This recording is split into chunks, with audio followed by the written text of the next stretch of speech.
Shalom teman-teman sekalian, apa kabarnya? Selamat tahun baru mungkin saya sampaikan kepada kita karena dalam suasana tahun baru ini kita boleh bertemu. Saya senang kalau boleh diberi kesempatan bisa berbagi kebenaran firman Tuhan sekalipun kita tidak bertemu secara fisik, tapi kita boleh bersama-sama belajar firman Tuhan. Teman-teman, ketika tahun baru tiba, saya mencoba mencari gambar-gambar mana ya yang mencerminkan satu keinginan kita bersama. Dan tentu keinginan saya. Maka saya dapat gambar ini saya pasang waktu malam tutup tahun. Karena harapan saya tahun 2021 ini ya kita semuanya sudah melompat meninggalkan pandemi COVID-19 ya. Ini sudah hari ke-30 ya, karena tanggal 30 hari ini dan ternyata kita belum melompat. Ya teman-teman, semua kita berharap bahwa tahun 2021 ini kita bisa memulai sesuatu yang baru. Tetapi apapun kondisi kita, keadaan kita, harapan kita di tahun 2021 ini kita tetap memulai sesuatu yang baru. Nah, hari ini kita akan bersama-sama belajar firman Tuhan yang sangat mendasar sebenarnya. Dan ini sangat padat firman Tuhan ini, memang diambil 2 ayat saja. Kita akan coba membaca Alkitab kita dari 2 Korintus pasal yang kelima ayat yang ke-16 sampai dengan 17. Saya akan membacakannya untuk kita ya. Sebab itu kami tidak lagi menilai seorang juga pun menurut ukuran manusia. Dan jika kami pernah menilai Kristus menurut ukuran manusia, sekarang kami tidak lagi menilainya demikian. Jadi siapa yang ada di dalam Kristus, ia adalah ciptaan baru. Yang lama sudah berlalu, sesungguhnya yang baru sudah datang. Ada 2 bagian yang saya coba garis bawahi dari ayat-ayat ini. Yang pertama, tidak menilai menurut ukuran manusia. Kemudian ciptaan baru. Jadi bagian pertama, tidak menilai menurut ukuran manusia. Itulah ciptaan baru. Kemudian bagian yang kedua, yang lama sudah berlalu, sesungguhnya yang baru sudah datang. Jadi satu perubahan yang drastis. Nah teman-teman, selama 2020 mulai Maret ya, kita semuanya diperhadapkan dengan satu situasi yang sulit. Pandemi COVID-19. Saya tahu teman-teman juga boleh mengikuti mungkin berbagai macam berita ya. Mungkin juga ikut pembahasan-pembahasan apakah seminar yang sifatnya umum maupun dalam seminar-seminar di gereja. Kami sendiri mengadakan beberapa kali seminar juga, salah satunya menyangkut seminar COVID.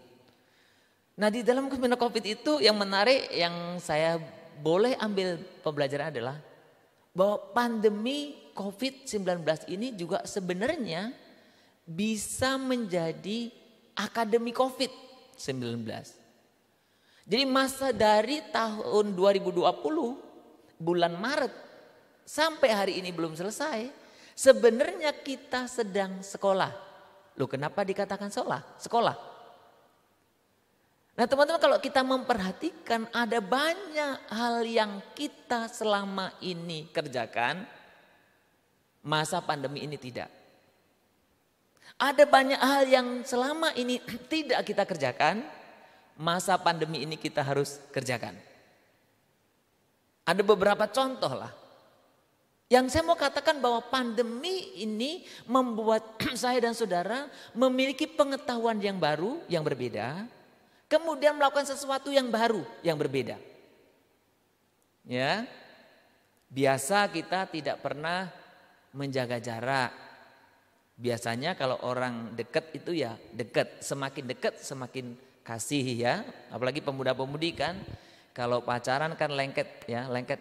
Makin deket makin kasih. Sekarang nggak boleh. Kalau kalian makin mengasihi harus makin jaga jarak. Selama ini kita jarang tuh pakai masker. Sekarang harus pakai masker.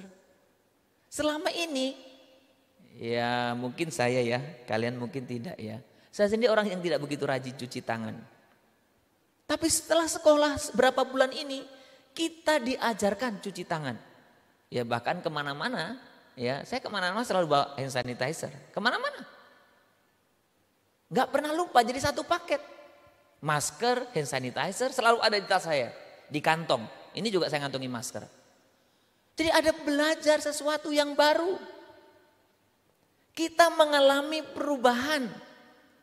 Makanya sekalipun istilah itu debatable, tapi presiden kita memberikan istilah new normal. Kenormalan baru. Dan memang kita menjalankan sesuatu yang dulu tidak normal, sekarang menjadi normal. Yang dulu tidak pernah kita lakukan, sekarang kita lakukan. Tetapi perhatikan baik. Kenapa kita melakukan perubahan itu? Karena ada sesuatu yang dari luar. Teman-teman untuk berubah susah atau gampang? Susah pasti ya. Tapi karena kondisinya memaksa, mau gak mau, saya dan saudara harus berubah. Nah hari ini kita belajar satu kebenaran firman Tuhan yang berbicara tentang perubahan. Tentang perubahan yang bukan hanya karena sesuatu hal yang dari luar. Nah saudara, di dalam ayat yang kita membaca tadi dikatakan kan seperti ini. Ya, ayat yang ke-16 dikatakan apa? Sebab itu kami tidak lagi menilai. Kalau di dalam Alkitab itu dikatakan ada istilah sebab itu berarti ada penyebabnya. Apa penyebabnya? Ya kan? Jadi kalau membaca Alkitab ketika bicara sebab itu berarti ada sesuatu sebelumnya. Apa yang menjadi penyebabnya? Kenapa Rasul Paulus boleh mengatakan kepada jemaat Korintus, kenapa saya dan saudara harus mempunyai sikap yang berbeda? Apa sebabnya? Dikatakan begini ayat yang ke-15. Kristus telah mati untuk semua orang supaya mereka yang hidup tidak lagi hidup untuk dirinya sendiri, tetapi untuk Dia yang telah mati dan telah dibangkitkan untuk mereka. Jadi ternyata kenapa kita tidak lagi diperbolehkan atau tidak lagi menilai orang dengan ukuran manusia? Karena Kristus telah mati penyebabnya. Nah teman-teman, kalau kita berbicara tentang kematian Kristus, tentu kita tidak bisa pisahkan dari yang namanya keselamatan, saya dan saudara. Kalau kita berbicara tentang kematian Kristus, bukan hanya berbicara mati, tapi berbicara tentang proses bagaimana Allah menyelamatkan, menebus saya dan saudara. Dia menjelma menjadi manusia, mati di atas kayu salib, dikuburkan, kemudian dikatakan tadi bangkit. Saudara, harapan saya kalimat-kalimat ini bukan menjadi kalimat yang biasa bagi saudara. Tapi kalimat yang ketika disampaikan tetap bergetar karena apa? Karena Kristus mati kemudian dibangkitkan, berarti saya dan saudara memiliki keselamatan itu. Kuasa kematian dan kebangkitan Kristus itulah yang menyelamatkan saya dan saudara. Nah sehingga ketika kita berbicara tentang kematian, kebangkitan Kristus ini menjadi titik awal atau kekuatan atau kuasa atau alasan sehingga saya dan saudara menjadi orang-orang yang tidak seperti sebelumnya. Artinya sebelum menerima dan percaya Yesus. Maka dikatakan kepada kita, kita adalah ciptaan baru. Tadi saya garis bawahi dengan jelas. Yang baru sudah datang. Berarti yang lama sudah berlalu. Baru seperti apa? Kalau tadi saya singgung di atas bagaimana kita sekarang memiliki kebiasaan baru pasca atau masa pandemi COVID-19 ini. Karena apa? Karena lingkungan. Di sekitar kita ada banyak virus. Maka saya dan saudara mau tidak mau dipaksa untuk melakukan kebiasaan yang baru. Sekalipun ada juga sih orang-orang yang bandel ya. Tapi di sini enggak ya, semua orang taat protokoler ya. Nah, pertanyaan saya, apakah nanti pasca pandemi kita masih menerapkan kebiasaan itu? Wah, sekarang yang sudah divaksin ya, orang sudah mulai makin banyak orang yang abai. Kenapa? Karena perubahan itu datang dari luar. Ada sesuatu dari luar sehingga saya sudah berubah. Nah, pertanyaan kita, apakah ketika kita menjadi ciptaan baru itu sama halnya dengan ini? Yang lama sudah berlalu, yang baru datang. Apa sama? Teman-teman sekalian, saya mau katakan bahwa perubahan yang saya dan saudara alami tidak sama dengan perubahan yang mungkin hari-hari ini saya dan saudara alami karena COVID-19. Kenapa? Karena saudaraku, manusia baru itu bukan perubahan yang dari luar. Manusia baru itu bukan karena sesuatu ada di luar maka saya menjadi manusia baru, bukan. Tetapi justru perubahan itu dimulai dari dalam dirimu. Bahkan bukan hanya dari dalam dirimu, tapi perubahan itu dimulai dari apa? Statusmu yang berubah. Maka ketika kita sebagai orang percaya, saya sering sebut istilah ini. Perubahan di dalam kekristenan bukan karena kita melakukan sesuatu, kita mengubah status kita, bukan. Tetapi karena status kita sebagai orang yang diselamatkan, yang sudah ditebus, yang sudah digantikan, maka saya dan saudara memiliki status baru sebagai anak-anak Allah. Jadi statusmu diiringi dengan naturmu, natur yang baru. Jadi apa yang baru? Kalau kita berbicara tentang status yang baru, ya semuanya baru. Gambaran-gambaran yang saya sering sampaikan kepada kita berkali-kali, yang paling ideal memang ya mungkin dikatakan ini udah lama Pak, ya. Tapi memang harusnya kita belajar tentang ini dari proses ulat menjadi kupu-kupu. Baru, teman-teman.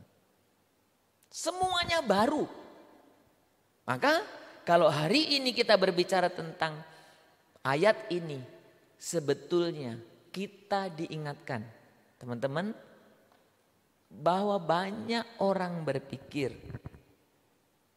begitu mudah ya di dalam kekristenan, masa cuma percaya Yesus selamat? Ya, tapi bukan sekedar percaya Yesus, bukan? Ketika kita berbicara percaya Yesus, itu Anda memulai sesuatu yang baru dan ini bukan akhir. Iman kita, kepercayaan kita di dalam Tuhan Yesus itu bukan akhir.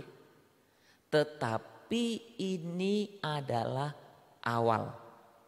Kita memulai sesuatu yang baru. Yang lama sudah berlalu, sesungguhnya yang baru sudah datang. Yang lama apa sih? Memang saya dalam bagian ini saya tidak banyak bicara ya yang manusia lama. Manusia lama itu ya manusia lama kita ya yang ikuti keinginan sendiri, nanti kita singgung di depan.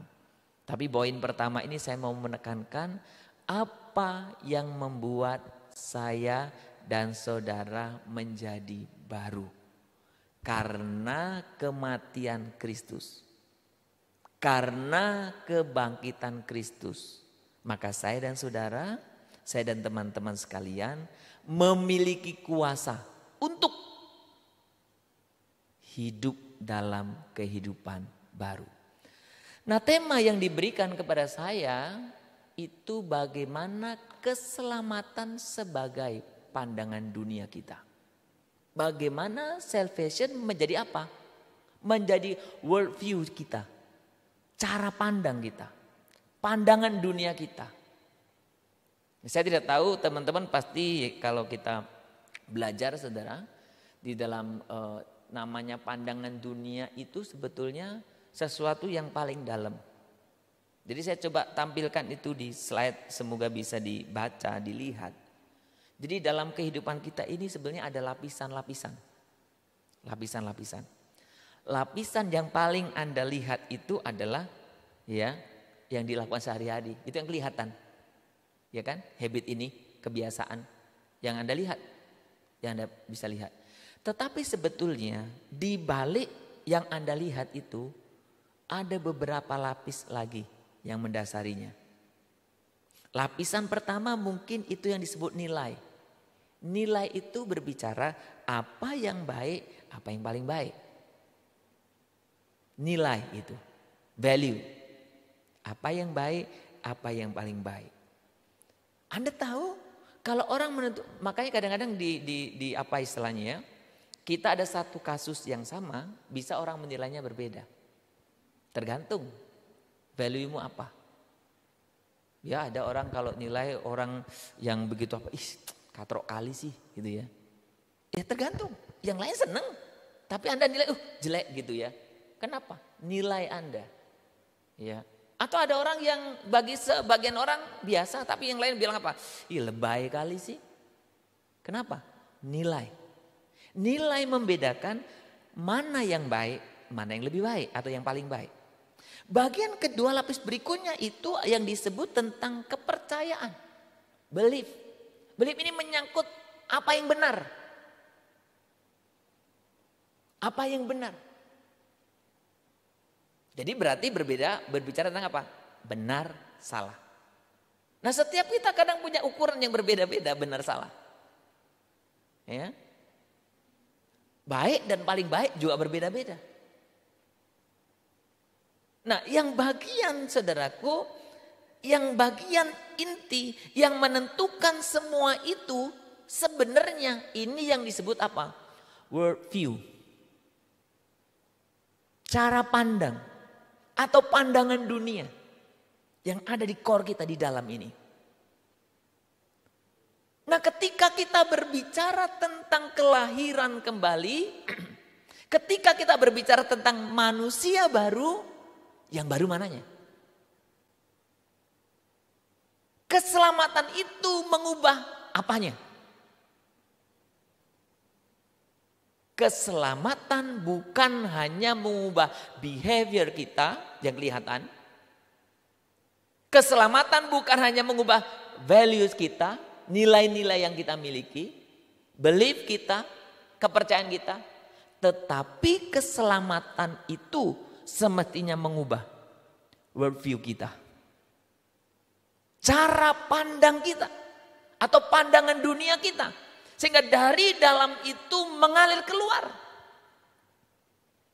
Itu makanya orang yang sudah diselamatkan memiliki cara pandang atau pandangan dunia yang baru terhadap segala sesuatu. Maka perubahan itu sekali lagi bukan berbicara perubahan sesaat oleh karena faktor dari luar. Tetapi perubahan di dalam Kristus, perubahan yang betul-betul permanen ketika kita tekun mengerjakannya. Beda teman-teman, beda. Maka teman-teman ketika kita berbicara, kamu udah diselamatkan atau belum sih? Sudah sebetulnya bisa dicek sih bagaimana pandangan dunianya, worldview-nya bagaimana. Berubah atau tidak? Beda atau tidak? Atau sama? Nah teman-teman, makanya saya memberikan salah satu contoh dari firman Tuhan, nanti mungkin kita bisa kembangkan ya. Rasul Paulus memberikan satu gambaran yang jelas ya. Membedakan sebelum dan sesudah percaya Tuhan Yesus. Sebelum dan sesudah terima Yesus. Sebelum dan sesudah diselamatkan. Dia katakan apa? Dia bilang gini. Tetapi apa yang dahulu merupakan keuntungan bagiku, sekarang kuanggap rugi karena Kristus. Nah teman-teman, sebenarnya Paulus sedang berbicara dahulu itu kapan? Dia bukan sedang bicara sejarah, bukan. Tapi dia sedang membedakan sebelum dan setelah dia percaya Yesus. Sebelum dan setelah dia diselamatkan. Di sini Paulus memperlihatkan perbedaan yang betul-betul kontras. Saya berikan contoh beberapa hal sebelumnya yang mau dikatakan Paulus. Selama ini yang kuanggap keuntungan, dahulu merupakan keuntungan. Apa itu? Nah kalau Paulus sendiri sebetulnya ada banyak yang bisa dibanggakan kan? Secara status sosial, dia orang yang baik, yang bagus statusnya. Ya kan? Statusnya bagus. Kenapa? Pendidikannya tinggi. Dia sebagai seorang pemimpin, dia dihormati. Ya, kalau bicara materi ya jangan tanya lah. Berkecukupan. Oke? Dibanggakan kan? Teman-teman sekarang kan banyak kalau milenial ya. Kalau ditanyakan cita-citanya mau jadi apa? Atau yang sekarang anak-anak kalau mau ditanya cita-citanya jadi apa? Woi banyak jawab jadi apa? YouTubers. Bahkan apa YouTubers cuma main YouTube banyak duit katanya. Ya kan? Atau apa sekarang yang lagi tren? Trading. Karena hitung detik, cak. Berapa digit?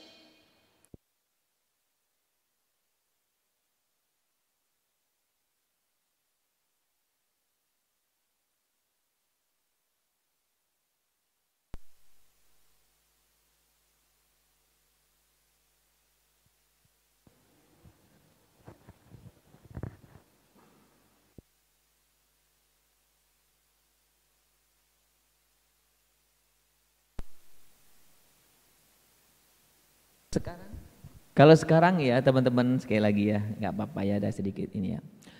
Teman-teman kalau kita berbicara sekarang, orang pengen jadi apa? Yang kaya, betul kan? Sekolah enggak penting-penting. Oh itu loh, jadi YouTubers loh, gampang. Oh itu loh, jadi kita apa trading aja. Sambil kotak-katik, sampai lembur-lembur malam, klik dapat. Nah itu saudara ukuran dulu. Paulus oke, udah dapatkannya. Itu yang dimaksud Paulus dahulu. Dibilang apa? Dibilang katanya yang dahulu itu, yang dulu kuanggap keuntungan. Nah selain status sosial apa? Orang Rasul Paulus itu orang yang punya kedua kewarganegaraan. Dui, kewarganegaraan.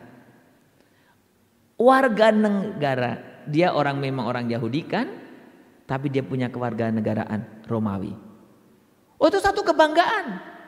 Nah coba teman-teman ya, di antara kita saya kenal beberapa orang juga yang tinggal di luar dan mereka berupaya kalau bisa jadi warga negara. Apakah Amerika, Kanada, ya kan? Apakah Singapura, ya? Dan kalau Anda punya kewarganegaraan luar negeri, negara tentu yang negara lebih besar dan lebih maju ya, bangga nggak? Pasti bangga lah, bangga ya. Keuntungan. Jadi ketika Paulus berbicara yang dulu kuanggap keuntungan itu, dia sedang berbicara sebelum kenal Kristus. Banyak hal yang dianggap banyak orang untung itu bagiku juga sama. Nah sekarang kalau saya bertanya kepada Anda, apa yang hari ini kau anggap untung? Ukuranmu, standarmu apa? Apa yang kau maksud bernilai itu?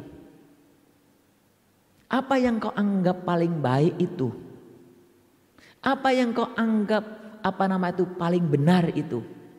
Apa yang kau anggap itu?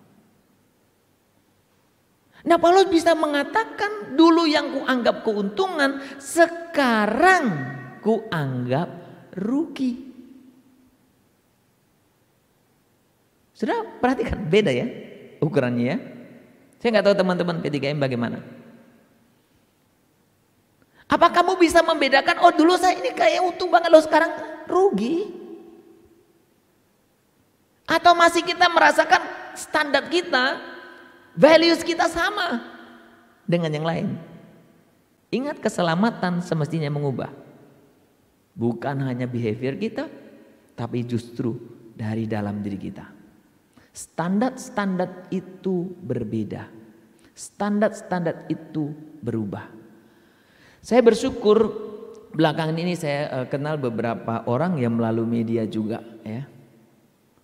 Yang mereka belakangnya ada SMS, saya pikir SMS nyasar karena menawarkan beasiswa untuk anak-anak kepada saya.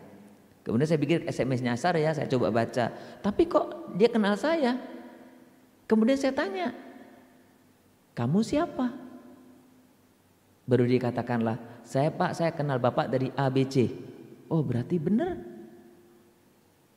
Dan sebenarnya ada banyak orang yang dalam situasi ini, di tengah-tengah orang mengalami satu kesulitan, menganggap sesuatu mungkin kedudukan, materi atau apa itu lebih. Tapi ada banyak orang yang sudah kenal Kristus, melihatnya bukan itu standarnya. Justru kesempatan untuk melakukan sesuatu yang berbeda, yang baik. Paulus bisa membedakan dengan jelas. Dulu keuntungan, sekarang rugi. Dulu hal yang indah, kalau dalam bagian yang lain ya, sekarang menjadi sampah. Teman-teman, apa yang kau anggap sekarang benar-benar itu bagian yang sangat kamu agung-agungkan? Apakah sama? Bisa nggak lihat bedanya kamu dengan yang lain? Apakah kamu begitu tertarik? Dan saya melihat beberapa kali juga ada orang yang tertarik sekali. Kalau membicarakan uang begitu ber-MM ya, semua orang bengong ya. Saudara, saya tidak sedang berbicara, kita tidak perlu membicarakannya. Tapi apa yang membuat engkau tertarik? Sangat tertarik. Apa yang membuat engkau rela berkorban apapun untuk mendapatkannya? Apa? Ada sesuatu yang berbeda, saudaraku.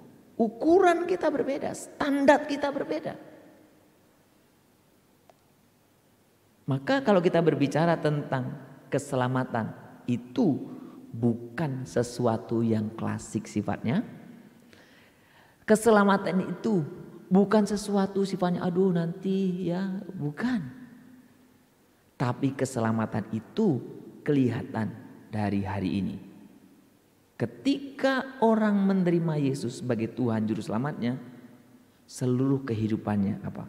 Yang lama berlalu, yang baru datang. Kenapa? Karena memang kita menjadi orang-orang baru. Sudah pernah membayangkan enggak kalau orang kita semua pernah jadi bayi ya, tapi saya pikir kita enggak ingat ya pengalaman waktu bayi. Ya. Jadi bayi itu waktu di dalam kandungan bayi ya. Setelah lahir bayi juga. Tapi ketika di dalam kandungan dan di luar kandungan beda, teman-teman. Beda. Kenapa? Ya di dalam kandungan semua tergantung ibunya. Mereka mungkin di dalam kandungan punya jam tidur yang berbeda atau tidur terus, ya kan? Waktu lahir kan tidak. Beda, dia menyesuaikan. Dia makan sendiri, harus ada jam tidur, ya. Jam tidur udah enggak seperti dalam kandungan tidur terus. Mungkin kalau anak-anak muda yang sampai sekarang kerjanya tidur terus, mungkin ingat waktu dalam kandungan. Jadi enggak bangun-bangun, dia tidur aja kan. Ya, waktu anak kecil kan tidak. Beda dia. Nanti dia berubah ada remaja, beda dia. Jadi anak pemuda beda dia. Perbedaan yang begitu clear sebetulnya. Maka ciptaan baru seringkali juga dikatakan didahului dengan kelahiran baru. Ya sesuatu yang berbeda ukurannya. Nah teman-teman, ketika kita berbicara tentang itu, keselamatan, maka keselamatan saya dan saudara yang adalah karya Allah itu mengerjakan, memberikan satu hasrat, memberikan satu kekuatan. Untuk apa? Untuk saya dan saudara mengerjakan sesuatu yang berkenan kepada Tuhan. Keselamatan itu. Jadi makanya teman-teman, kata panitia, nanti materinya dipakai untuk bahan link ya. Jadi kalau untuk bahan link coba diskusikan bersama tentang ukuran-ukuran itu. Ya, saya juga sudah ada siapkan untuk materi linknya supaya kita bisa belajar. Apa sih perbedaan kita sebelum dan sesudah? Kadang kita berpikir bagaimana bisa ya? Karena di dalam kita ada natur yang baru. Ada benih ilahi di sini. Ada kekuatan Roh Kudus di dalam diri kita. Maka dikatakan apa? Keselamatan itu memberi hasrat. Nah makanya sudah perbedaan tadi saya katakan di depan kan, seperti ulat menjadi kupu-kupu. Hasratnya ulat dan hasrat kupu-kupu beda. Hasrat ulat ketika belum berubah jadi kupu-kupu begitu senang daun. Tapi hasrat kupu-kupu gak lagi tertarik daun, bunga teman-teman. Jadi maka kalau kita bisa berbicara tentang kok bisa Pak? Ya bisa. Karena hasrat saya ketika belum diselamatkan, hasratnya seperti yang lain. Gitu? Ambisinya, saya juga orang yang gak punya ambisi. Semua orang punya ambisi bukan? Punya. Tapi ketika kita sudah diselamatkan, hasrat kita apa? Melakukan kehendak Allah, tentu dalam berbagai bidang yang Anda miliki. Kalau kalian banyak mahasiswa, ketika kuliah pun hasratnya apa? Bagaimana dengan prestasiku Tuhan dimuliakan? Bagaimana dengan kehidupan benarku Tuhan dimuliakan? Yang sudah bekerja, bagaimana dengan kerjaku yang sukses, yang berhasil, yang maju, Tuhan boleh dimuliakan. Bagaimana dengan integritasku di tempat kerja? Saudara, maka kadang kalau kita berpikir ya, saya selalu mendoakan supaya teman-teman pemuda itu ya betul-betul masuk dalam segala bidang dimanapun. Ya, jadi jangan hanya jadi pedagang, jadi dokter, ya semua bidang kalau bisa. Ada jadi polisi, ada jadi tentara, ada jadi ya kalau bisa nanti ada yang jadi presiden dan macam-macam. Tapi saudara, saya menjadi satu kesedihan ketika mendengar kabar orang percaya yang diberi kedudukan sebagai pejabat ya korupsi. Menyedihkan bukan? Malu. Berarti apa? Hasratnya bukan atau belum hasrat orang yang diselamatkan. Hasratnya belum memiliki hasrat orang yang sudah ditebus. Semestinya teman-teman, ketika teman-teman berprestasi dalam bidangnya, apakah sebagai apapun profesi Anda, tunjukkan integritasmu. Karena Tuhan memampukan Anda. Kemudian saudara, bukan hanya menunjukkan memampukan memberikan hasrat, tapi memberikan apa? Kekuatan. Jangan kalau cuma keinginan saja nggak ada kuasa, tuh apa keinginannya segunung ya, nggak ada kekuatannya. Enggak. Memberikan hasrat dan kekuatan. Maka teman-teman, ketika kita berbicara tentang keselamatan, maka segala aspek kehidupan orang yang sudah diselamatkan itu menjadi sesuatu hal yang rohani. Kenapa? Karena segala sesuatunya didasari dan ditujukan bagi kemuliaan Tuhan. Jadi keselamatan itu teman-teman mengerjakan banyak hal. Dan kita orang yang sudah diselamatkan bisa melihat begitu banyak hal itu. Tuhan izinkan terjadi dalam diri kita. Juga sebagai sarana untuk kita bisa berfungsi sebagai orang yang sudah diselamatkan. Mari di tahun yang baru ini mulailah dengan sesuatu yang baru. Bukan karena yang dari luar, tapi perubahan yang Tuhan sudah buat di dalam hidupmu.